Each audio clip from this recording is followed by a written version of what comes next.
All right, John Van Epp, welcome to the show. It's very exciting. Thank you so much for having me.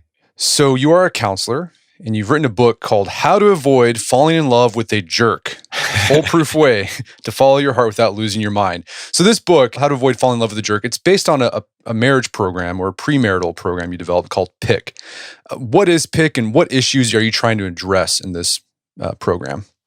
Yeah, so way back in the mid-90s, I developed the concepts, kind of worked it through, and put it in a certification course where people could get certified to actually go out, get our workbooks, get this training, and facilitate it in their own respective locations. So that was kind of my multiplying my efforts. So it's not me doing all the work. And it really took off. We started to have singles organizations. The military grabbed it as we headed into the 2000s. Social agencies, community initiatives that had federal and state grant money. And by the time we reached the end of 2000s and hit 2010, 11, we had over 1 million people having gone through the program, being taught by all these certified instructors. And in the middle of that, McGraw-Hill published the book. So the content of the book and then the course itself has a lot of overlap. And with the PIC program, is this for people like couples who are thinking about getting married or about to get married, or even people who marriage isn't on the radar yet, but it's a plan later on in life? Well, sure. So I think if somebody is in a serious relationship, I think this would be really great material for them to go through. But to be honest, it was designed to go what I call upstream. I wanted to reach pre-relational people that were just maybe had been in a relationship, or young people even, or divorced people that came out of a relationship and they were just kind of saying, hey, we need a better template of what to get to know about somebody and how to build a healthy relationship, because the template we've used or the template we've learned just isn't really effective, or it's not worked. And so that was really my target audience. And it's been that way. We've had over 100,000 kids in public schools go through the PIC program with instructors coming into the school systems and teaching it. And that's been pretty cool. So it's pretty far upstream. And then we've worked a lot with adult singles of all ages. So I think that that's really the primary place where I'd really like to see your listeners say, hey, let's look into this even more. I'm not interested in a serious relationship right now. Okay, good. You are the very person that I want to look into this material and think about it and take it, because now is the best time pre-relationally. Well, I think it's interesting you're teaching this stuff to high school students, because this is like important stuff. Like your marriage, your relationships, like one of the biggest things that have the biggest impact on your life. Yet we don't teach kids like what they should look for in a partner. So you mentioned we have a template that we kind of fall back to because we don't get this sort of intentional instruction. What does that template look like, and why isn't it not effective? Yeah, so the template that people fall back on is usually what I consider to be several different unanalyzed beliefs that tend to drive the culture at large. One is intuition. I'll know when I know. When I'm in with somebody, it's kind of the click factor. As soon as things click with me and this person, and I just know when I know. Nobody needs to teach me anything. I just kind of figure it out and I know it intuitively. The second, and that doesn't work. There are some people that perhaps do have that innate ability, but the vast majority of people don't have that good of judgment, or you might say they haven't been trained to have their intuition function at such a high level of really knowing and being able to predict long-term relationship potential of an individual that they have some kind of chemistry or attraction to. A second, I would say, template that's used is the belief that relationships that are healthy or good, or it's kind of a dichotomy. It's either healthy or unhealthy, good or bad, functional or dysfunctional. And they have this dichotomy, and they believe that if it's on the positive side of the dichotomy, they're good, they're healthy, they're functioning, then a relationship just runs itself. If I have to work at it, that must mean something's wrong with it. And that concept, anybody that has ever had a long-term relationship, a friendship even, knows that unless you have some kind of concerted effort, ongoing energy investment into the relationship tends to start deflating. And so, but still, we believe this. We believe it more about a romantic relationship than any other. I'll just know when I know, the click factor, it's in my intuition. And if it's really good, it just kind of does its own thing. It just goes at its own pace and it runs itself. And I don't have to have any kind of training, information, involvement. And, it's kind of like asking people, when do you feel is the right time to have sex? A lot of people just say, well, I'll just kind of know when I know and when it feels right. And it's that intuition. And, the relationship will just kind of go there when it's the right time to go there, as if the relationship is this thing outside of myself and the other person. And I don't have any involvement in pacing how this relationship develops. Those two things I found were extremely detrimental. And they left lots of burned, crashed relationships in people's histories. And actually, then all of those hardship experiences get brought into the next relationship and complicate things even more. So we kind of came up with a different way of getting to know somebody and building a relationship and actually being more informed and intentional. And we found it to be way more successful, of all ages, by the way. So you mentioned that intuition can result in people, if they're not lucky, they might luck out, but typically they don't. Just relying on intuition can lead you to end up falling for a jerk. So for definitions, how do you define a jerk? What makes a jerk in a marriage or a relationship? Well, I think the starting point, Brett, is all of us at one time or another act like jerks, right? Can you admit that as well? Yes. Okay. Well, you didn't elaborate on it. Probably everybody would like to hear a story too from you, but we'll go on. I'm sure they would. Let you off the hook. But I'll say for myself, I've made very jerk decisions I'm in my 60s now. And so been married for 40 years, and in my relationship with my kids, my wife, we all make mistakes and errors. So the word is not trying to say, first of all, that you got to find a person that is perfect. The second thing I would say about what the word is not saying, these are kind of disclaimers, is that the word is not saying that that jerks are a particular gender. We'll call it, we all gender neutral, no matter what you are or how you define yourself as a human being, everybody can act like a jerk. But I would say there is a marked difference between acting like a jerk and what we will say is being a jerk. So a couple things. First, I'll just say some simple signs of jerkiness is lack of clear insight into how their behavior is impacting other people that they're in a relationship with. That makes people a little jerky. Some people have that insight, but they don't have any real care about how they're like, wow, you made somebody really feel bad. Well, that's their problem. I'm not responsible for their feelings. So there's either lack of insight or care about how my words or my actions impact others. I think a second kind of sign or warning, flashing signal that this person could be a bit jerky is if they're really woefully lacking some relationship skills, like the skill of empathy or the skill of apology, how to admit their faults and to talk things through, woefully lacking communication or how to handle conflicts. And so there's these warning signals, but I would say we could probably spend this entire time making a list of all of the things that people can do that would be, throw them in a category of acting like a jerk.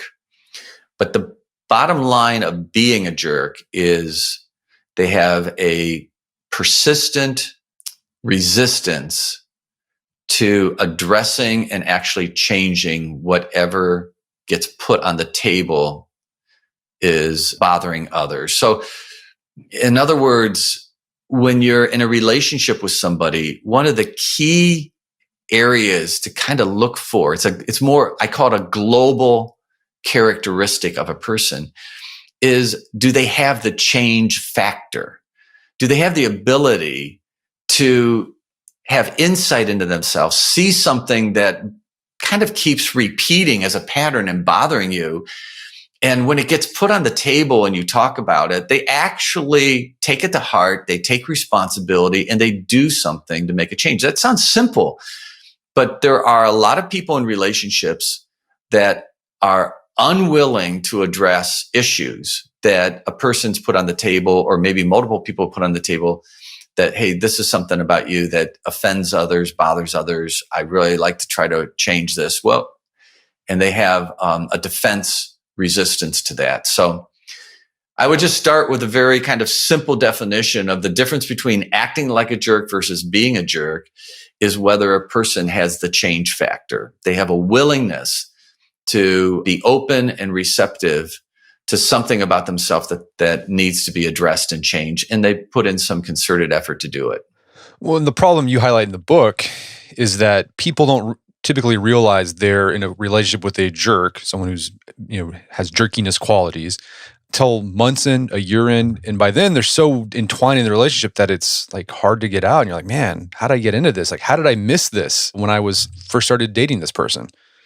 I call it the head and the heart need to work together, and accelerated bonds. So when you get into a relationship, there's something that is attracting you. It could be kind of a sexual chemistry. You could be really attracted to the person.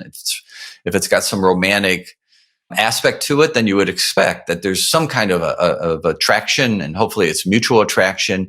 And that is like a magnet pulling you toward each other. But then there are bonds, major bonds, that I say exist in every relationship, whether it's romantic or not, that I put together in a tool that we call the relationship attachment model. It's this kind of graphic, that's going to date me if I call it a graphic equalizer. But if you think of a soundboard with sliders that go up and down, it is depicted.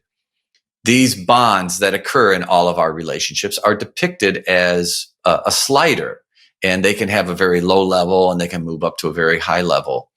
And what I say is there's somewhat of a progression. People don't realize which bonding, factor, which aspect of the relationship is going up really high, but they get into a relationship, and some of those areas of connection in the relationship, what I call these bonds, some of them go up super fast, almost superficially, and they don't fully know the person. So the know is actually the first of the 5 sliders, how much I know this person or they know me.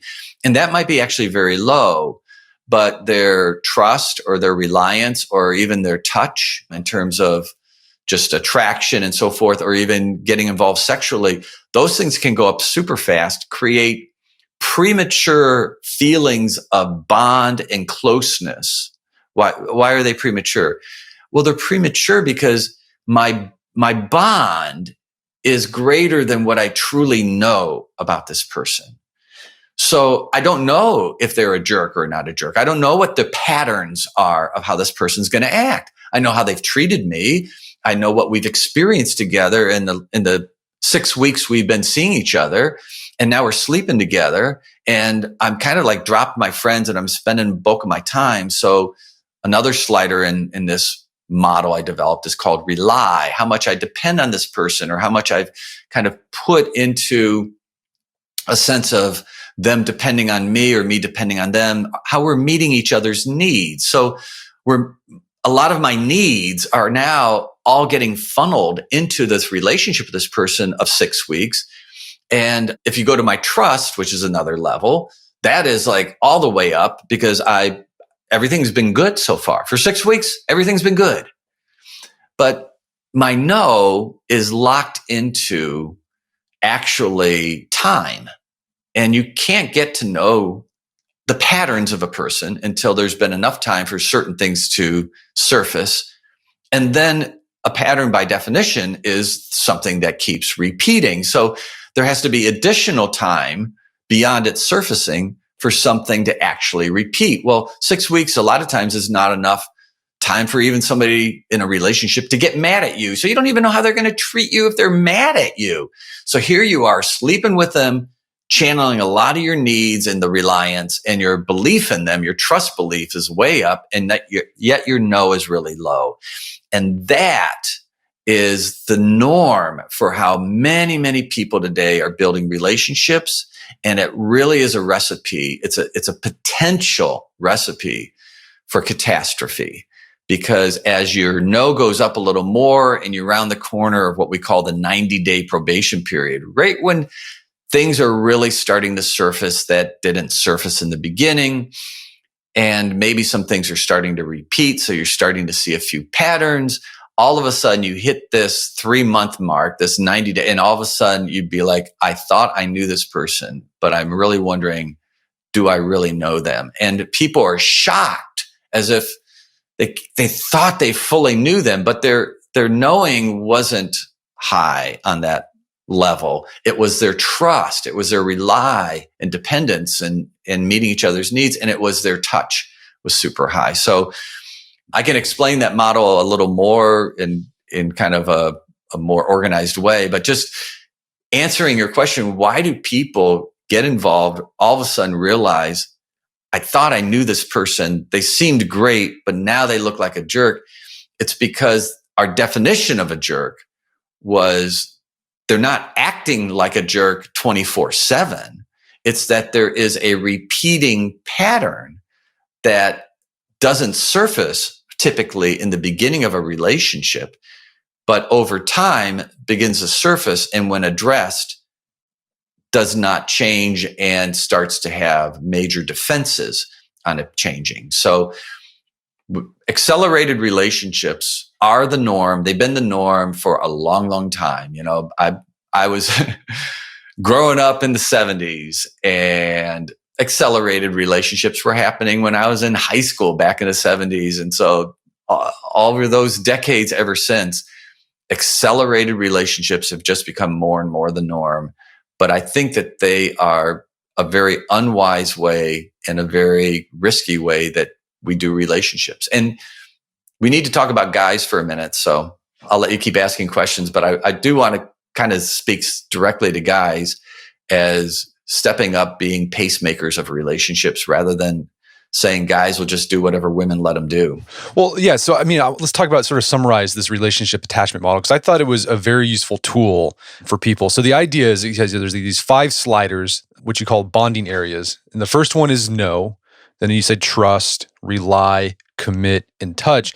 And the way you talk about it in the book is that in a relationship, you have to go through these in a progression, right? You can't go too fast. Like you said, you can't accelerate to touch before you get to know the person, because that's just going to lead to disaster. Or commit. Like there's a lot of people who end up moving in with somebody, but they don't really know them. And they find out the person has lots of debt. And they're like, oh my gosh, I didn't know you. Or like, you've been in jail? I did not know you've been in jail. And like, and so that's why you want to make sure you know. And like, I think the big takeaway I got from that is that you never want to go further in one bonding area than you have gone in the previous.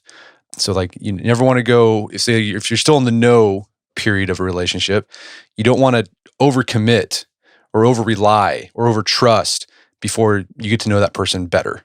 That's a very, very perfect description of it. So if people are kind of imaginative, they can imagine in their mind this image of 5 sliders going up and down. And what you just said is no, starting from the left, it would be no, and then trust, and then rely, and then commit, and then touch. And exactly what you said, they're representative of a piece of the whole of what a relationship is. A relationship is the interaction of these 5 areas. How much I know somebody, what my no, how it interacts with how I trust them, how that interacts with how they meet my needs or I meet their needs, and how we rely. And these things are like two-way streets. So you could get a little more complicated with a model and say it's not just how I know them, but how I have let them get to know me, or how they trust me and I trust them. So they do have a little more complications. We start thinking of them as two-way streets, but they are pieces of the whole. And when you think of a brand new relationship, any relationship, there's just an intuitive wisdom to not let a level go higher or faster or develop in a greater way than any of the levels to the left. So you're right. If the no is kind of low, then I shouldn't have my trust go significantly higher than what I know somebody. If I'm trusting somebody way beyond what I know them, it definitely puts me at risk. But even if my no is up a little bit, if my trust isn't fully developed and I step into, like you said, moving in with them, that makes my commitment really high. We have lots of interesting research. Literally, I don't know if everyone knows this, but there have been over 1,000 research studies on moving in together outside of marriage. These are, I'm talking about in academic journals. They don't have any particular, religious, they're almost always out of university settings. And then because there's so many research studies that have been done, there have been what they call meta studies, which then take all of the research that was done from like 1980 to 2015, and let's take all of the research and group it, on cohabitation in unmarried relationships. So unmarried people moving in together. Let's take all of that research for those last 15 or 20 years, whatever the meta study is looking at. Basically, a summary of it confirms this logic, this intuitive logic of my model, that the people that move in together are forming a reliance way higher than their trust typically, and way higher than what they know somebody. So the know, trust, rely, commit, touch progression, their rely is really high, their touch is really high, their commitment is kind of skewed. They don't want to go to a full commitment of marriage, which truly is historically the greatest commitment. It is, we are going to commit together to be together as a union for life. That's been the historic definition of what marriage is. So it is the highest, and they're not ready for that, but their rely is really high. Their commitment is a little bit crooked, you might say, and mid-range. Their touch is all the way to the top. Their trust is mid-range because they're not quite sure if they can believe everything good about this person, but they have enough to move in together. And their no, even though they might say their no is really high, there's a ton of things that they don't know about each other. What all the research in the meta-analysis, as well as most of the individual studies, you can't really find any good research that says this approach of moving in and then eventually getting married is producing better marriages. But there is a lot of research that says the breakup rates are significantly higher than the breakup rates in marriage. And you might be like, well, that's good. So they move in together, they realize it's not going to work out, and they break up. But we also find the after effects of those breakups can be more similar to the after effects of divorce than ever realized. And so people are thinking this is like a no fault, no risk approach to checking out a relationship, and they move in and their hearts are bonded and they're living together and their rely is really high, and maybe they see problems, and because their reliance is so high and they bought a house together, they're living together and they both put money out and bought a house. Now their dependence, their co-interdependency has just moved significantly up. Or they bought a dog together, even that. Or in the millennial generation, which is maybe 22, 23 years old to 38 years old now, having a kid when you're not married in that generation is now over 50%. It's 55%. And just a quick stat, they looked at these moms that are having kids when they're not married, and they asked them, how many of you are going to eventually marry the father of your child? Well, it was around 70% said, yeah, we're going to marry the father of our child. They did a 5-year follow-up with these millennial moms, and only 16% 5 years later had married the dads. And over 50, it was actually 65+% had moved on to another guy. So just think how complicated life is becoming. So I am elaborating on what you said, but there is an intuitive logic that says, as you get to know somebody, and we can talk, Brett, about what does it mean to get to know somebody? What are the key areas? But as you get to know somebody, let the ceiling of how much you truly know them, let that set the ceiling of your trust. And as you are getting to know them and checking out your trust based on that, we call it the 3 T's, by the way. You got to talk, so that's good to get to know them and build trust. But second T is you've got to be together in various situations and moods and kind of states of life, when they're stressed or when they're angry or when we already said, when they're mad at you. This togetherness and diverse moods and settings takes the third T. It takes a lot of time. So if you let your know set the ceiling for your trust, and how you know and believe in them, as that's getting tested out, you keep pulling back your reliance to keep a little bit of a balanced life, not overly investing.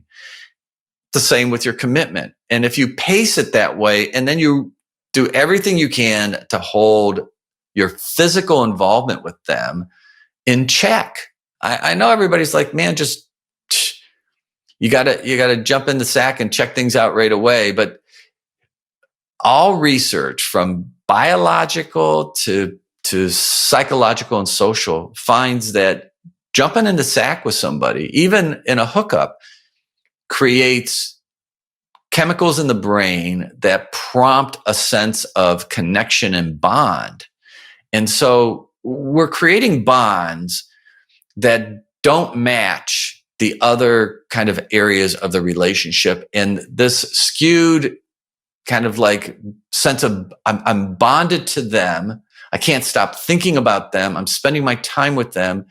But this other area is not fully developed, like how much I know them, whether I can fully trust them. These areas are not fully developed. Whether they really will meet my needs in responsible ways, or whether they will be kind of more self-running and self-focused. And I didn't realize that for the first few months. Doing a relationship with the logic of the relationship attachment model, that kind of intuitive logic, don't let a level go higher than the previous to the left. That has saved a ton of people heartache and decisions, and helped them to kind of use it as, I call it, a relationship GPS system to help them navigate their relationship in a way that is wise and safe and actually very rewarding. We're going to take a quick break for a word from our sponsors. And now back to the show. So earlier you mentioned you want to talk about guys being kind of taking charge and being a part of this pacing of it. So talk to that. What role does a guy have in a relationship in pacing the relationship? Yeah, this has been, so I had a counseling practice, if I back up, in Northern Ohio for 25 years. And it was something that just bothered me so much. And then after, designing programs, so we have a lot of programs now. I don't have a private practice anymore, but we have a lot of programs that have been trying to do more preventative than remedial work. Obviously, a counseling practice does a lot of remedial work, trying to fix something that broke. And like now, I want to just help people try to avoid things breaking down by making better decisions on the front end. One of the things that always just kind of got me was this sense that respecting what a woman wants and what she's willing to do in our relationship is the role of the man. He is just to be thoughtful and respectful and not pressure her in any kind of way. And if he does that, then that is enough to be, an outstanding, art of manliness guy. Okay. And I'm like, okay, that is all good, but that's not good enough. The man should be selective about who he's getting involved with. He should have some criteria of what he wants from a female and what he doesn't like in a female. And he should definitely have some kind of a value system about how to intentionally pace the acceleration of the relationship. And if she is like, on the third time they're hanging out together, she's like, hey, why don't you come up to my apartment? He's like, are you sure? Is that okay with you? That's great with me. That permission that she is giving doesn't remove the responsibility he has of saying, hey, I'm pacing this relationship and I'm going to tell her, I think this is kind of early to be jumping in together. And, I'd like to, man, I'm attracted to you. I find it's an exciting conversation to even talk about this, but, I'm going to hold back because I really think that if we do this relationship differently, we might be able to either develop a really great relationship and see where it's going. And that's going to be it's just going to be a totally different landscape if we do this relationship a little differently. And I'd love to talk about why that's important to me. I just found even parents didn't teach their boys that this is a responsibility of a young man or an older man, a middle-aged man. It doesn't matter. This is a responsibility of the man in the relationship, not just the woman. And so forever, it seems like women were the gatekeepers of any kind of sexual involvement. And it went beyond that. They were actually not just the gatekeepers, but the relationship managers. This is a big problem in marriage. A lot of wives want their husbands to join with them and be relationship managers. Hey, why don't you plan a date? Why don't you think about something that'd be fun to do? Why don't you look at what we need in our relationship? Why don't you come to me and say, we got to improve our communication? Why am I always the one doing all this? Well, it goes all the way back to how boys are raised. And boys are raised to not be relationship managers and to not be the gatekeepers of the physical sexual area of a relationship. And so I say we've got to up the kind of the responsibility and the empowerment of men in relationships. Men should be much more engaged and they should be much more kind of positive about taking this on. Like, hey, this is a good thing. I want to have some involvement. When my wife and I dated back at the end of the 70s, we met in college and we dated in college before we got married for a couple years. And I'm thankful looking back. I was very much a relationship manager, meaning, what do I mean by that? I was thinking about, hey, what is going on in our relationship? Where are we? What are things we need to talk about? I would bring up topics. I would prompt things. It was a mutual, we both did it. But I can remember even as a 19, 20-year-old being very engaged in that way. And I definitely was thoughtful, and we talked about what we were going to do in our physical relationship and what boundaries we were going to set and not do. And that helped us to establish kind of a best friend relationship that has been foundational now for, like I said, over 40 years. So I just think that there's no way to get around that.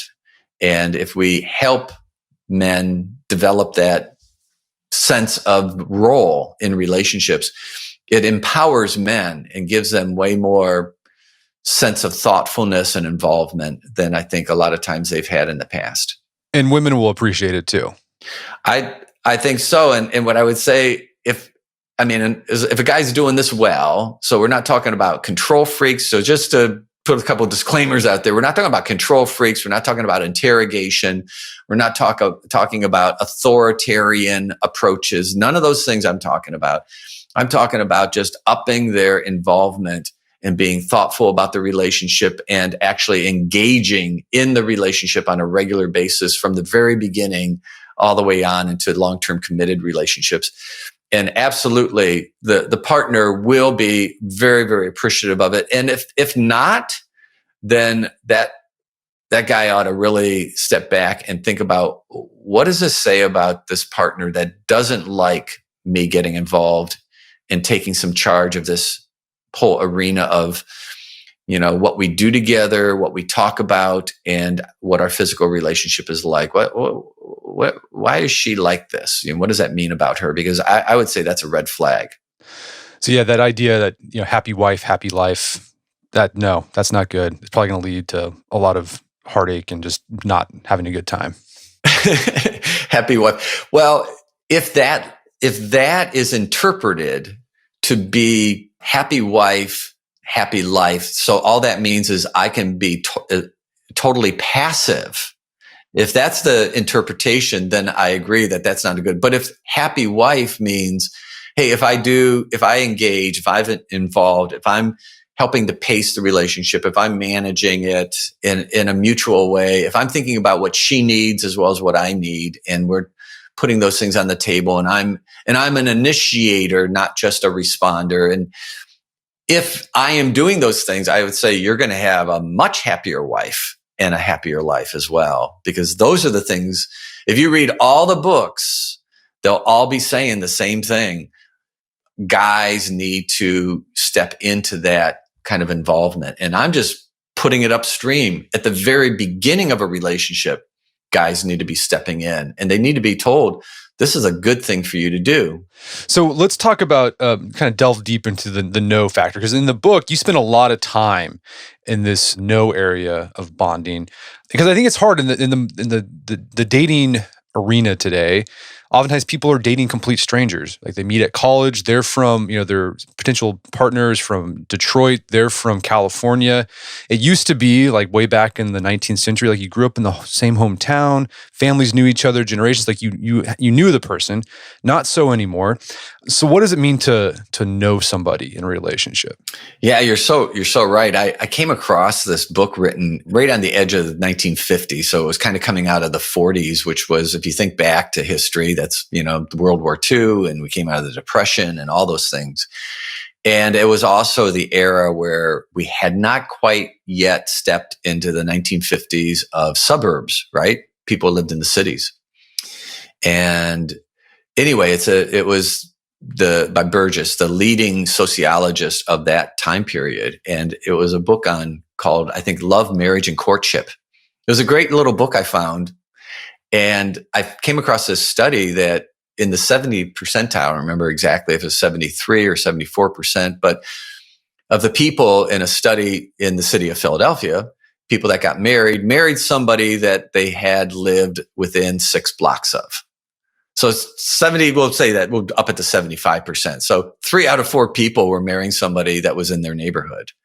And you're absolutely right. That is not really what's going on in this day and age. People are meeting online and building long distance relationships on a very, very regular basis, and meeting in different settings where they have come from, backgrounds that are very diverse. And the diversity is great. I love diversity, but understand diversity makes figuring out compatibility much more complicated. It's not that relationships have become simpler. They've become more complicated. And yet the relationship information for what we're talking about being upstream has, I think, really been depleted. So, the people guiding the process and friends and relatives and family, it's just kind of all dropped off, and people are marrying much later. So they're more independent and on their own. And they almost become dependent on, like assessments online. Like I'll take eHarmony and then I'll do this assessment and it will start helping me connect with people. And okay, so this is this is where wisdom is found, is in some kind of an online assessment. And I like things like that, but I think we need to go way, way beyond that. So empowering singles with key target areas to explore and talk about in their relationship. These are the most important areas to get to know. And we want you to understand them, to have some in-depth kind of information about them, because you are the one running your relationship, not some online assessment. You're the one that is ultimately making decisions, not some algorithm. And so we want you to be empowered with this so you can go into it. This really came out of, Brett, when I was in my private practice in the mid-90s. I was also teaching marriage and family coursework in graduate school. And I came across some research that had to do with characteristics of people before marriage and how they predict some kind of outcome after marriage. So some of them were individual characteristics, some of them were kind of relationship characteristics, but they were things basically that you could get to know about somebody before marriage that predicted how that person seemed to function after marriage and what the outcomes would be. And I thought, I wonder how many research studies have been conducted on something about a person, like unmarried characteristics that predict marriage outcomes. So I set myself, and that's really how this book came about. I set myself on the journey of collecting all of the research I could find that was about that. And I found hundreds of research studies that nobody had ever organized or cataloged. And I began to put them in categories and found that there were really 5 key areas that covered the vast majority, almost all of this research. And so I put them in a little acronym, and they became 5 core chapters of my book. So, and they are also in the PIC program, and we have an online version so people they don't have to go to a live class. They could just jump online. We call it Head Meets Heart, and it goes through the same areas. It goes through that relationship attachment model we've talked about, goes more in depth into those 5 areas. And then it goes very in depth into the 5 key areas to get to know about somebody that we're talking about right now. And what are those 5 key areas, just as a summary? Okay, so I'll put them in the order of the book. So they're a little different order in the programs, but in the book they start with kind of what I thought would be the logic. Like you meet somebody and you start hanging out together. We use the word dating as we've been talking, but I don't know who uses that word anymore. Relationships have become so undefined, which is like a whole nother topic. But when I go on college campuses now and everything, they say if somebody is dating, they don't call it dating anymore. They call it talking. So what are you guys doing? We're talking. So that's what it is. So I just tried to be like, okay, what would be the logical progression of these 5 areas? And they're not, it's not cut in stone, and they're not like finish one and go to the other, but usually the first thing that you begin to see is what I call compatibility potential. So you see, like, you're talking to somebody, and it's that click factor that I mentioned earlier. It's that sense of chemistry. It's some commonality. And so I defined 3 major areas of compatibility that I think go a lot deeper than just that initial, but I think that's kind of it. Do we feel a little bit compatible with this person? And then the second major area is relationship skills. And so you kind of figure that out. How does the person talk? How does the person handle themselves with me? How do they interact with me in terms of their skill level? If you think of a relationship skill, if we want to define that, just think in relationships, there are activities that we do. We talk, we share, open up. That's all parts of talking. We plan things to do together. So there's activities, whether it's recreation, whether it's a project, whether it's work. We support each other. We make priorities. We meet each other's needs. That takes a lot. We can figure out what the person needs. I call it being a connoisseur of another person. How much am I an expert on what this other person needs, right? So these are activities. The proficiency of how good you are at a particular activity is your skill level. So skills are not some separate category of the activities that make up what we do in relationships. Skills are just the measure of proficiency that we have at doing that. So how good am I at talking and listening would start to fall into what we call a communication skill.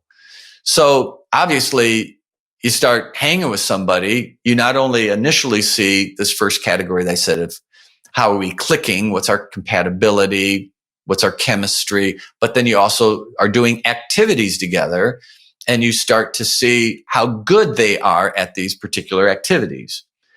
Those two things, by the way, are not enough to really tell you what this person is like. They are important areas, but there are other areas that don't surface so quickly. And the third one is what I called a relationship scripts, how a person treats everybody else. Like forget about how they treat you. Think about how they treat a coworker or an authority figure or, their family or extended family or how they treated an ex or how they broke up with that ex or how they talk about people.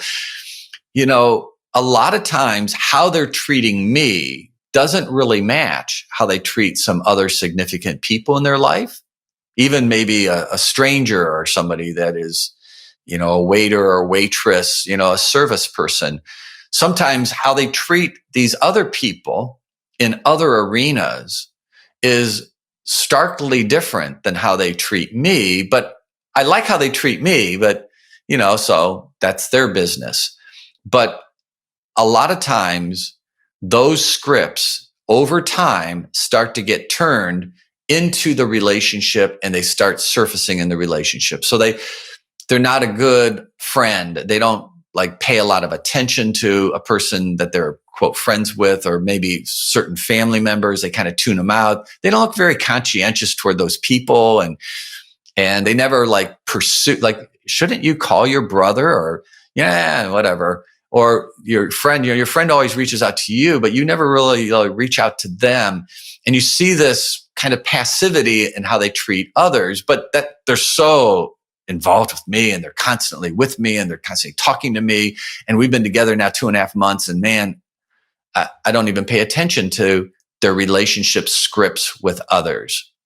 Huge red flag, because it's really likely that as you round the corner from 3 months into maybe 13 months, passing your first year, all of a sudden, or maybe even second year, you start to see some of those relationship scripts are starting to become normative in how they relate to me. And I could see it in the first couple months of our relationship, but I minimized it because I didn't think it had any significance. Compatibility, their actual skill level of relationship activities and things that they do, the scripts of how they treat others, their relationship patterns with others, that's number 3. Now we start to get into the really deep stuff. What they learned, the fourth one is what they learned and have taken out of their family upbringing. This is not easy to get to know in the beginning of a relationship, because usually if we hear anything about family, we just hear some easygoing stories about families. But you have to look really hard.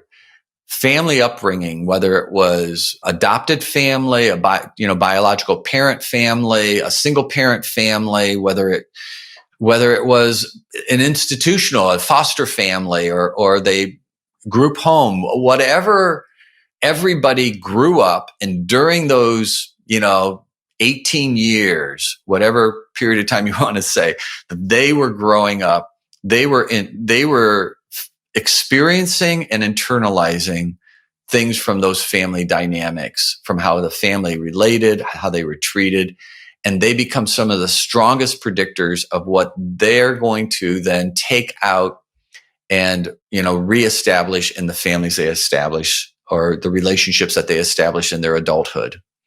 So the fourth area is what I would say, what they learned and took out of their family. It's not always what happened, but it's what they took out.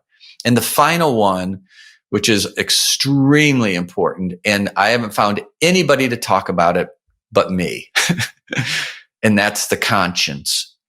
People have a conscience. It's the dynamic value system that operates in them, but there's a relationship conscience. There is a sense of not just right and wrong, but empathy is prompted by the conscience. The conscience is like that internal voice that monitors you as you are living life. It tells you, stop, slow down, don't do that.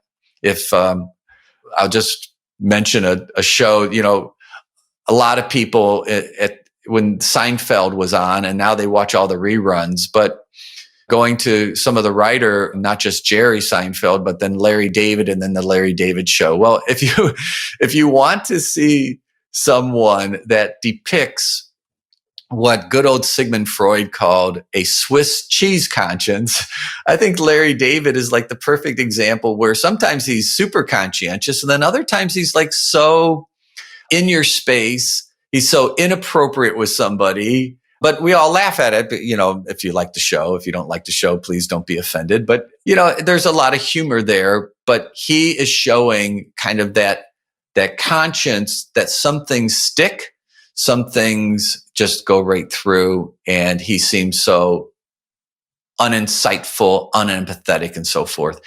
This doesn't always reveal itself right away. These 5 areas, how you and I click together, the key areas of our compatibility, how skilled you are in some of the most important areas of relationship activities like communication, problem solving, conflict, empathy, apologies, things like that.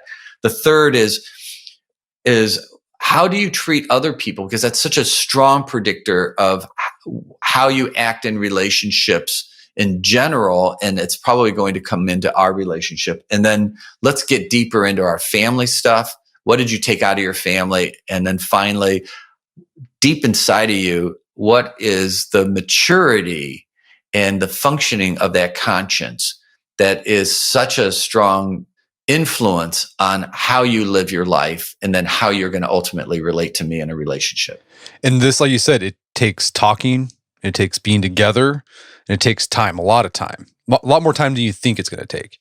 It does. And if I put those 5 areas back into that relationship attachment model, going from left to right is no. And then as a drop-down box, just think about these 5 areas.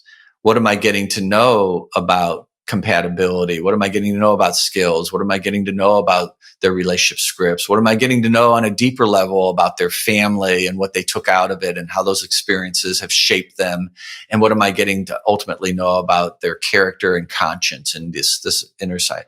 And as I get to know those key areas, which definitely take time, you can't sit down with somebody and pull out 101 questions and say, while we're waiting for dinner to come, I thought I would just kind of, ask some questions here that came from this podcast that was really interesting on how to avoid getting involved with a jerk. Now, I'm not saying you're a jerk, but let's go through these questions. I have 20 for each of 5 categories. This sounds you can't do that at that point. Larry David would do that.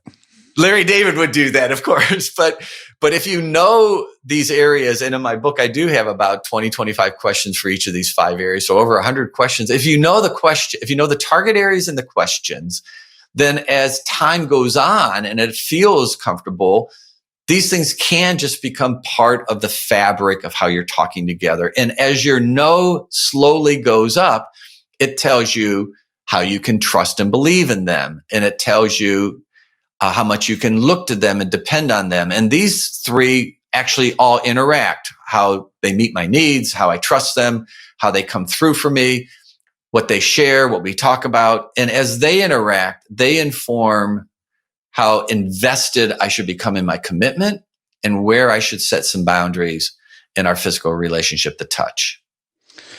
Well, John, we've talked about a lot right now, but there's so much more we could talk about. I think we got to have you back on the show to discuss this more. But in the meantime, where can people go to learn more about the book and your work? Oh, well, that'd be great. Well, first of all, I would love to come back on anytime. Just let me know. I'd be glad to. And we have some free things, and then we have some things that can be purchased. And so let me just start with the book. So, I mean, they can just jump on Amazon and find the book that way. That's no problem. Again, it's published by McGraw-Hill, and it's called How to Avoid Falling in Love with a Jerk. But if they also go to My Love Thinks, like love, Love, thinks, Thinks, not stinks, and it's My Love Thinks, because we say love should think. It should not just be intuitive. The head and the heart should work together. So if they go to My Love Thinks, they can get a lot of free resources. We have a whole library of free resources, and we have a blog that's free that is always giving information. There is also, we have online courses, and right there from My Love Things, they can click online courses. And if they use the code Art of Man, ARTOFMAN, Art of Man, they can get a 20% discount on any of our online courses. And the online course that goes with the content we've been talking about is called Head Meets Heart. So it's about the head and heart working together, obviously. And then finally, Dr. Morgan Cutlip, who happens to be my daughter, we work closely together. She's very involved in all this. She has an Instagram, My Love Thinks, where she puts out daily relationship tips. She also does the blog that I mentioned on My Love Thinks. But if you go to My Love Thinks on Instagram, you can sign in and get these, free resources just from her kind of daily tips. And they really are good. I think they're helpful. She kind of goes through the spectrum of singles on into committed relationships and marriage. Well, fantastic. Well, John Van Epp, thanks for your time. It's been a pleasure. It's been great talking to you. My guest is John Van Epp. He's the author of the book, How to Avoid Falling in Love with a Jerk. It's available on Amazon.com and bookstores everywhere. You can find out more information about his work at his website, lovethinks.com, not lovestinks.com, lovethinks.com. Also, check out our show notes at aom.is/lovethinks, where you can find links to resources where you can delve deeper into this topic.